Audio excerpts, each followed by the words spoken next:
Let me start with something that will make you feel not just uncomfortable, but truly stupid. And I am not doing this to offend you, but because stupidity is the most expensive luxury in the world, and you, unfortunately, are buying it wholesale every single day without even noticing how the receipt for this purchase is destroying your future. You probably consider yourself a free person. You think your decisions belong to you, that when you pull out your credit card, it is an act of your will. But let me rip that illusion off you just as sharply as ripping a Band-Aid off an open wound. You are not free. You are a biological puppet dancing on the strings of a marketing department that knows your neurochemistry better than you know your own children. You live in a hallucination where buying things equates to achieving success. But in reality, you are just running in a wheel lubricated with your sweat and blood, and that wheel isn't going anywhere. You buy things you objectively do not need, with money you effectively do not have, to impress people you deeply dislike and who, to be honest, do not give a damn about your existence. You think that's an exaggeration. You think, but Charlie, I just bought a new car because I got tired of the old one. Oh, how naive you are. You justify your addiction with logic that isn't there. Let's face the truth. You didn't buy that car for yourself. You bought it for that guy at the traffic light so he would look at you and think, wow, that guy has made it. But here is a plot twist worthy of the best thriller. That guy at the traffic light isn't looking at you. He is looking at the car and imagining himself behind the wheel. He doesn't care about you. You spent $50,000. You sold 3 years of your freedom. You went into debt to buy a second of attention from a stranger who won't even remember your face. This isn't just irrational. It is a form of insanity that has become a socially acceptable norm. You think that by buying expensive things, you are signaling your wealth to the world? That is the biggest lie you have been sold. When I see a man in a $5,000 suit, I don't see a rich man. I see a man who has $5,000 less. I see a man who exchanged capital, the only thing that provides real power and security, for a rag that will go out of fashion in a season. You confuse looking rich with being rich, and this confusion is costing you your life. You think consumption is a reward for labor? No. Consumption is a tax on your insecurity. The economy is built on exploiting the hole in your soul. If you were content with yourself, if you were self-sufficient, corporations would go bankrupt tomorrow morning.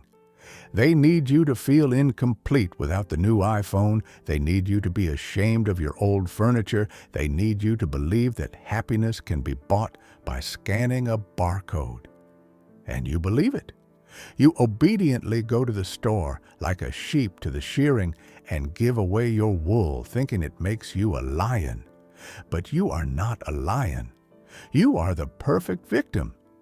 You think the problem is that you just love beautiful things too much? No, the problem is deeper. It sits in your limbic system. You are a dopamine junkie, and every time you hit the pay button, you get a fix. Your brain lights up, you feel excitement, you feel that your life is about to change, that this new thing will fill the void inside you. But 2 days pass, or 2 weeks. The smell of the new car fades. The screen of the new phone gets covered in fingerprints. And what remains? The void remains. A void that has become even deeper because now you also have debt. And what do? You go for a new dose. It is a cycle that is impossible to break if you don't understand the mechanics of the trap. You think you are a consumer? No. You are the consumed. You are being eaten alive. But the scariest part isn't that you are spending money. The scariest part is that you are spending time. You work at a job you might hate to buy things you don't need to impress people you despise. You have turned your life into an absurd theater where you play the role of a successful person while being a financial slave. Have you ever wondered why you are so afraid to stop? Why silence and the absence of shopping cause you anxiety? Because if you stop buying, you will have to be alone with yourself. And what you see there might not please you. You use the noise of consumption to drown out the voice of reason whispering to you, "You're going the wrong way. You think I'm just a grumpy old man who hates progress?" Oh no, I love progress, but I hate stupidity disguised as success.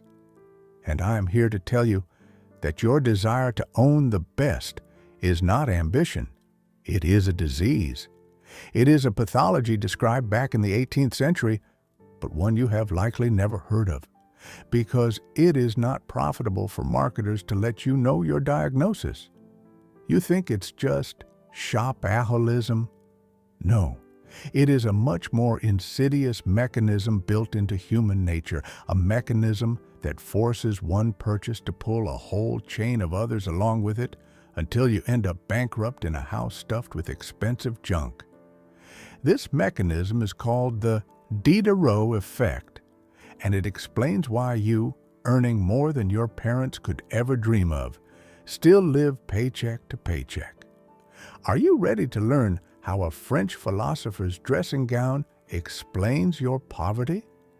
Because if you understand this principle, you get a chance to escape this prison, but if you ignore it, you are doomed to run in the wheel until the very end. I hear the voice in your head right now. It sounds offended, it sounds defensive, and it is telling you exactly what you want to hear. But Charlie, I work hard, I get tired, I deserve this reward. I have the right to treat myself to a new toy. After all, you only live once, and if I can't buy what I want, why am I working at all? This is the sweet lie with which you lull your conscience to sleep while your credit card melts in the terminal. But let me ask you a question that will shatter this cozy illusion. Do you really think you're buying happiness? Or are you just feeding a parasite that lives in your brain and feeds on novelty? You call it retail therapy. I call it financial lobotomy. Because the moment you exchange hours of your life for a piece of plastic or fabric, you're not healing your soul. You're just injecting yourself with a painkiller that will wear off in exactly 48 hours. You think I'm exaggerating? Remember your last major purchase, that very moment of triumph when you carried the box home, your hands shaking with anticipation, your brain bathing in dopamine, thinking, "This is it. Now everything will be different." But 2 days passed, and that thing became just part of the furniture. It stopped shining, it stopped bringing joy, and you felt a strange, cold feeling inside, a feeling of betrayal. The object deceived you. It promised eternal bliss, but gave only a moment of euphoria and long months of payments. Why does this happen? Because you fell victim to a biological trap older than the pyramids, a trap called adaptation. But in the 18th century, a French philosopher gave it a more precise and frightening name, a name that explains why your closet is bursting with clothes, yet you have nothing to wear, and why your house is full of gadgets, yet you feel empty. Let me tell you the story of Denis Diderot, a man who was a genius of his time, the compiler of the encyclopedia, but who turned out to be just as much of an idiot as you when it came to consumption. Diderot lived modestly. He was content with his old furniture, his books, and his worn-out dressing gown. But one day, he was gifted a new, luxurious scarlet robe, and this gift, which seemed like a blessing, became a curse that ruined his life. Diderot put on the robe, walked up to the mirror, and saw not beauty, but dissonance. Against the backdrop of this magnificent shining purple, all the other things in his study looked wretched, dirty, and old. The robe was too good for his chair, it was too good for his desk, it was too good for his rug, and suddenly Diderot felt not joy, but shame for his surroundings. What did he do? He did what you do every time after a renovation. He started leveling up. He replaced the straw chair with a leather armchair. He replaced the wooden table with an expensive bureau. He bought mirrors, paintings, rugs, and with every new purchase, he thought he was approaching harmony. But in reality, he was digging himself a debt pit. In the end, he sat in a luxurious study, surrounded by things he didn't need, bankrupt and in debt, and he wrote an essay that should become your Bible, Regrets on Parting with My Old Dressing Gown. He wrote, "I was the absolute master of my old dressing gown, but I have become a slave to my new one." Do you understand this twist? You think you own things? No, things own you. This is the Diderot effect. The introduction of a new possession creates a spiral of consumption that forces you to buy new things to match the first one. You buy a new sofa, and suddenly your old curtains look like rags. You change the curtains, and now your carpet seems dirty. You change the carpet, and now the wall color doesn't match. It is a chain reaction, a nuclear explosion in your wallet. One purchase doesn't close a need, it births 10 new ones. You try to fill the vacuum, but every new thing only expands its boundaries. This isn't improving your life. It is an endless race toward a horizon that runs away from you faster the faster you run. Look at your phone lying next to you. When you bought it, you immediately needed a case, then a screen protector, then new headphones because the old ones didn't fit the jack, then a cloud subscription because the camera shoots in too high a resolution. You didn't buy a phone, you bought a commitment to spend more money. You think this is an accident? No. This is the business model of the entire global economy. Corporations know about the Diderot effect better than you know the multiplication table, and they design products so they don't match your past, requiring you to update the entire ecosystem. You are not a customer. You are a hostage paying ransom in installments, but who will never be released. But the drama goes even deeper when you realize that you aren't doing this for yourself. Diderot didn't change his furniture because it was uncomfortable to sit on, but because he was ashamed in front of the robe. You don't change your car because the old one doesn't drive, but because you are ashamed in front of your neighbor, in front of a colleague, in front of the image of the successful self you painted in your head.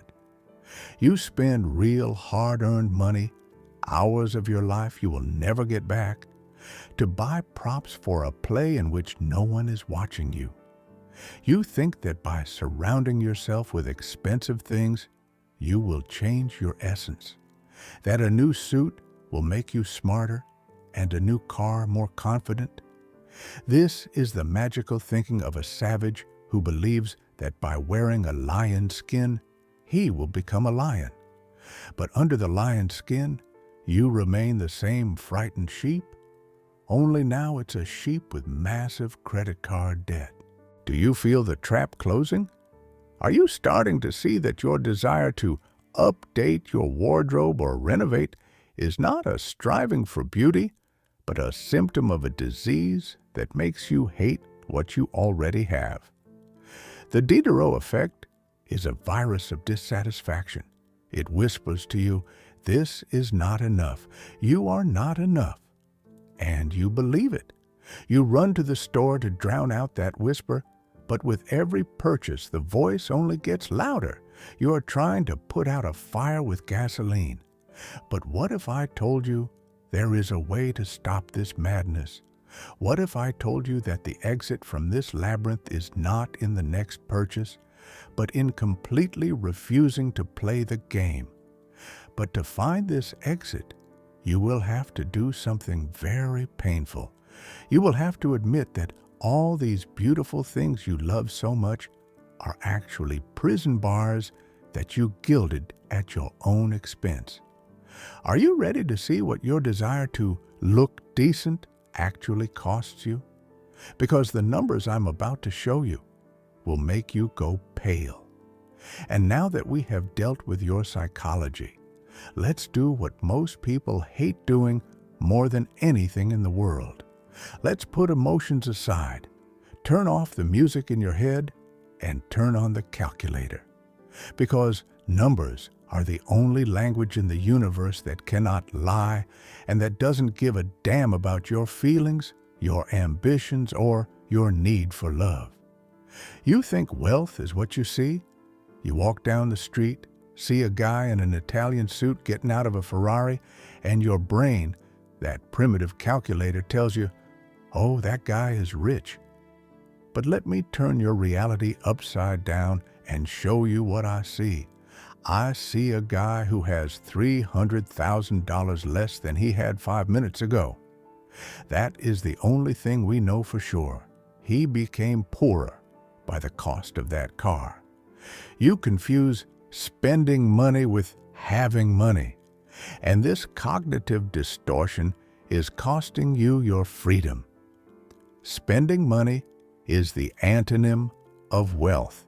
If you spend $1 million, you're not a millionaire. You're a person who just destroyed $1 million. You think that is obvious? If it is so obvious, why do you continue to buy things to signal wealth, thereby destroying the very wealth you are signaling? This is the paradox of the peacock. The more beautiful the tail, the harder it is to fly, and the easier it is for a predator to catch you. You buy status, but you pay for it with capital, and capital is the only thing that can protect you. Let's perform an autopsy on your last major purchase, say, that $50,000 car you bought to feel like a human being. You think it cost you $50,000? Oh, what delightful naivety. You look at the price tag, but you should be looking at opportunity cost. In the world of investing, the price of a thing is not what you pay today. It is what that money could have turned into tomorrow if you hadn't killed it by exchanging it for iron. If you had taken that $50,000 and invested it in a boring, reliable index fund at 10% per annum, which is the market average over a century, and didn't touch it for 30 years, do you know how much you would have? $870,000, almost $1 million. Do you understand what you just did? You didn't buy a car for $50,000. You bought a car for $1 million. You took your retirement ticket, your ticket to the island of freedom, crumpled it up, set it on fire, and threw it into the gas tank to drive a couple of miles with the wind in your hair. You are driving $1 million. Every time you turn the ignition key, you should hear the sound of burning bills that could have fed you in your old age. Was it worth it? Was the impression you made on your neighbor worth $1 million? I don't think so. And the funniest part is that in 10 years, that car will be worth $5,000. It will be a rusty bucket, while the $1 million you killed could have generated you $100,000 of passive income a year forever. You exchanged a perpetual motion machine for scrap metal. But the drama goes even deeper when you realize who you committed this financial harakiri for. You think people look at you in your new car and admire you? That is Santa Barbara in your head, where you are the main character. In reality, when you drive an expensive car, no one is looking at you. They are looking at the car and imagining themselves behind the wheel. You are just invisible. You are a prop in their fantasies. You paid $1 million, accounting for lost profit, to become a decoration in someone else's dream. You didn't get respect. You didn't get love. You got only envy and indifference, and for that, you sold years of your life. This isn't just stupidity. It is a tragedy. You work at a job you might barely tolerate, selling your time, your energy, your health to buy things you don't need to impress people you don't know and who, if you died tomorrow, wouldn't even come to your funeral. Do you see the absurdity of this? You are building a facade of a successful life while destroying the foundation of real life. True wealth is what you do not see. It is the cars that were not bought. It is the diamonds that stayed in the store. It is the first class that was exchanged for economy. It is the money that stayed in the account and is turning into new money. You look at a modest man in an old jacket and think he is poor? Perhaps he owns your mortgage? Perhaps he owns shares in the company where you work. He chose to be, not to seem. And you? You chose to seem, and thereby deprived yourself of the opportunity to be. You are an actor playing the role of a rich man, but after the play, you return to the dressing room and count change for the bus. It is a life on credit, a life for show, a life that will collapse like a house of cards at the first breath of a crisis wind. And now that you see these numbers, when you understand that every status purchase you make is a theft from your future self, a question should arise that makes your insides go cold. Have I really been my own worst enemy all this time? Yes, you have been. But you weren't out of malice, but out of ignorance. You were taught to consume, but you weren't taught to calculate. You were taught to want, but not taught to own. But now, you know the truth. You know that the price of a thing is not the number on the tag, but the potential you kill. And now, when you stand in front of a shop window, you should see not shiny toys, but the graveyard of your unborn millions. Are you ready to stop being a peacock, spreading feathers bought on debt, and become a predator, quietly accumulating power? Are you ready to accept the fact that being rich is boring, invisible, and lonely, but gives you power that consumers can only dream of?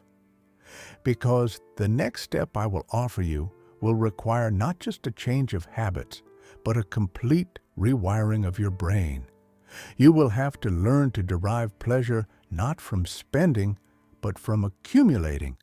And this pleasure, believe me, is much stronger and more durable than the smell of a new car interior. Are you ready to learn how to turn your envy into capital? So how do we escape this madhouse, where the walls are upholstered in velvet, but the doors are locked with steel locks of debt?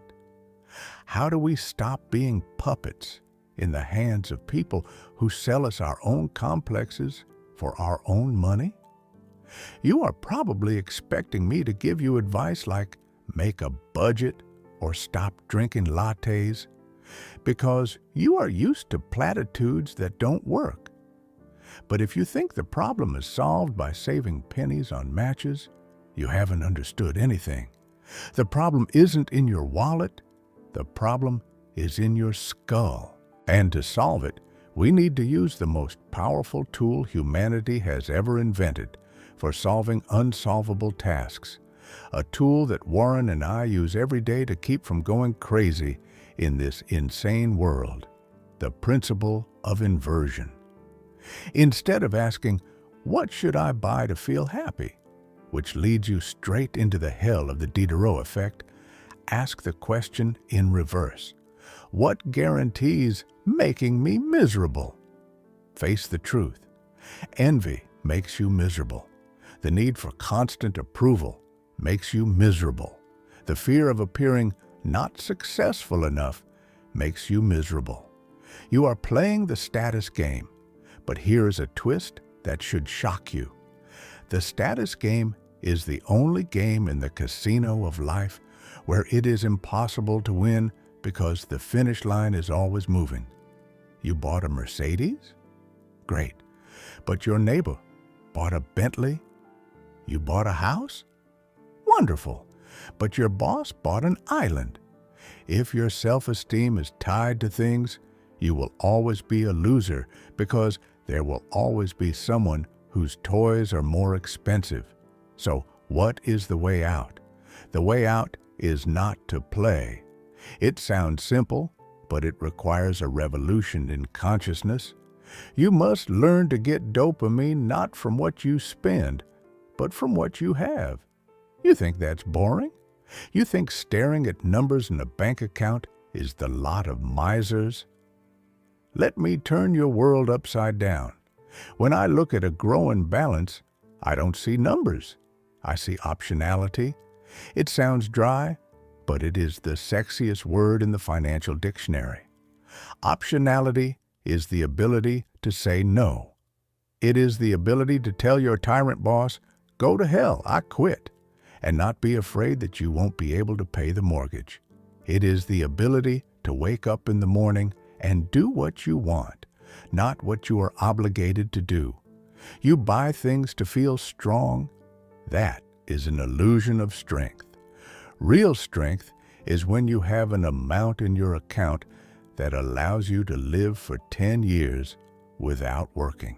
That is go to hell money. When you have this money, you walk differently, you speak differently, you breathe differently. You are no longer a slave to circumstances. You think the guy in the new car is cool? No, he is scared. He is afraid of a scratch. He is afraid of missing a payment. But the guy in the old jacket with $1 million in the bank? He is invulnerable. He is a predator who can afford to be calm. But how do you rewire your brain to love this invisible wealth? You must learn to see the invisible. It requires imagination. When you stand in a store looking at a new TV for $2,000, you shouldn't see a screen. You should see a stock certificate that will pay you dividends forever. You must say to yourself, "I am not denying myself a TV. I am buying myself a month of freedom in the future." You are exchanging a short high for long security. It is not a sacrifice. It is a trade with huge profit. You must fall in love with your balance sheet. Make it your video game. Your goal is not to collect the most skins and artifacts, things. Your goal is to get the highest score, capital. You think Warren and I don't spend money because we are greedy? We don't spend money because we know the price of the alternative. We know that every dollar is a soldier, and we prefer our soldiers to capture new territories for us, bring profit, rather than die on the battlefield of vanity. This is not asceticism. This is the highest form of hedonism.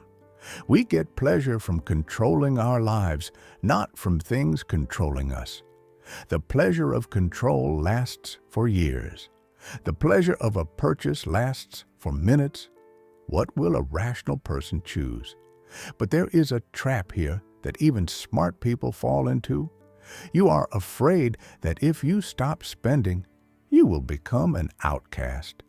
You think, "What will my friends say if I arrive in an old car?" And here, I want you to use the Santa Barbara effect and look at your friends with different eyes. You think they are your judges? No, they are prisoners just like you. When they see that you are not playing their game, that you are not chasing novelties, they might laugh at first, but deep down, they will envy you. They will smell your freedom.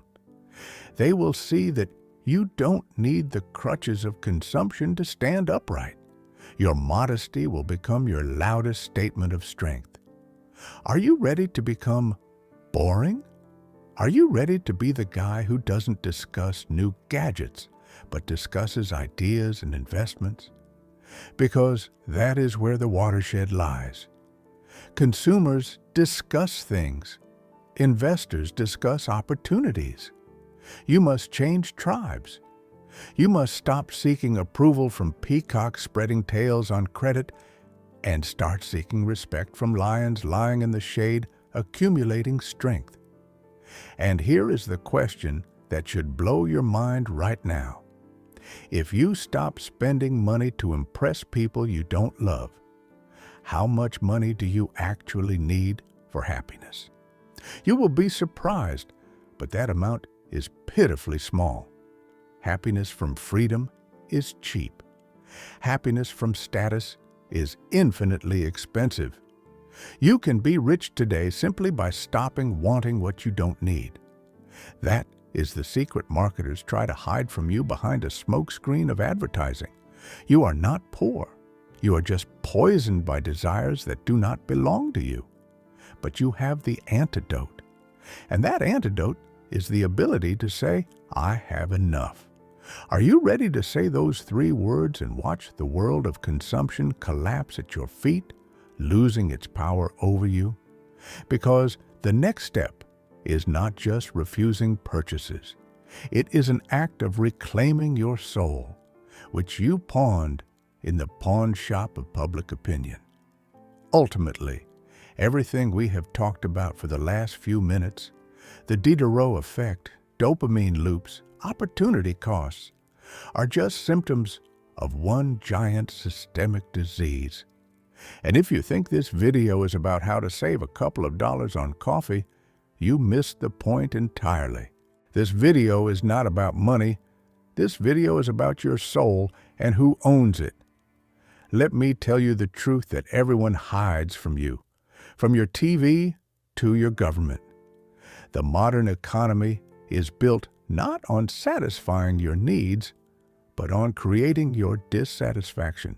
If you woke up tomorrow morning absolutely happy, content with what you have, and didn't want to buy anything, the economy would collapse, GDP would fall, and corporations would panic.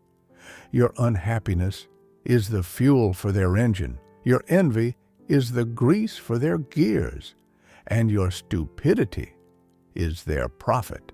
You think you are a valued customer? No, you're a battery being squeezed dry to keep the lights on in shop windows.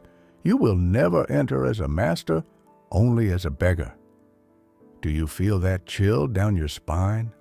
Are you starting to realize that your chase for a better life through shopping is a squirrel running in a wheel designed so you never reach the end?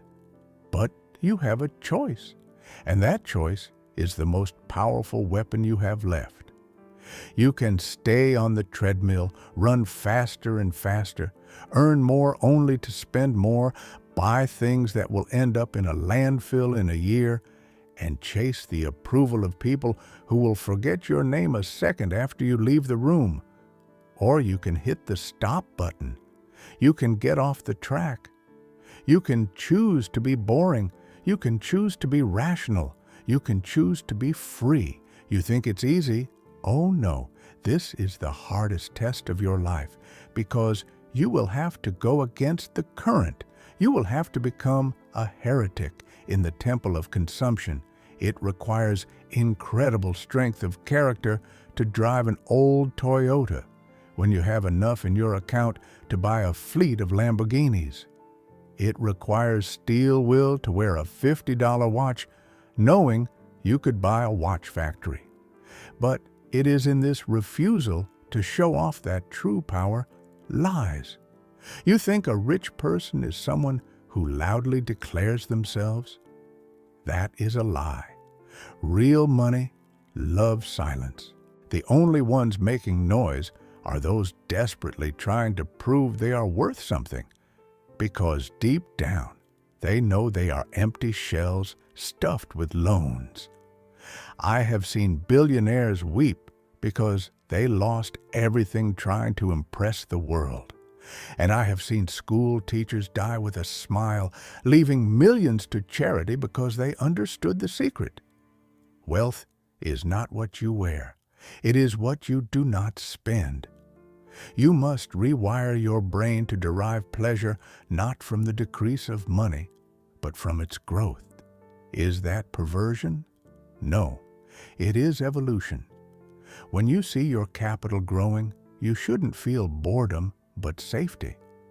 Every dollar you saved from the clutches of the Diderot effect is a brick in the wall that will protect you from any storm. You are building an ark while the rest are dancing on the deck of the Titanic. But here is where the final plot twist happens, which should cause a catharsis. You think the goal of accumulation is to be the richest person in the graveyard? No. The goal is to regain control over time. Life is finite. That is the only thing we know for sure. And when you are lying on your deathbed, what will you regret? That you didn't buy that bag? That you didn't have the very latest iPhone? You will regret the time you spent at a hated job to pay for those useless things. You will regret the freedom you sold for glass beads. By buying back your freedom now, by refusing the excess, you are buying yourself life. You are exchanging junk for time. That is the best deal in the history of humanity. Now look in the mirror, right into the eyes of the person looking back at you, and ask yourself a question that will determine your fate. Who are you really? Are you a peacock? A bird with a beautiful tail that cannot fly, that exists only to be seen, and that becomes easy prey for any predator because its debts drag it to the ground? Or are you a producer, a quiet, invisible empire builder who doesn't need applause because he is busy creating a foundation that will stand for centuries? This is not a rhetorical question. It is a question of self-identification. You cannot be both. You either spend or you build. You either seem or you are. I want you to make this choice right now publicly to cut off your retreat. Write just one word in the comments that will become your motto. Write, I am a peacock. If you choose the path of glitter and poverty, the path of the eternal race for fashion and approval. Or write, I am a producer.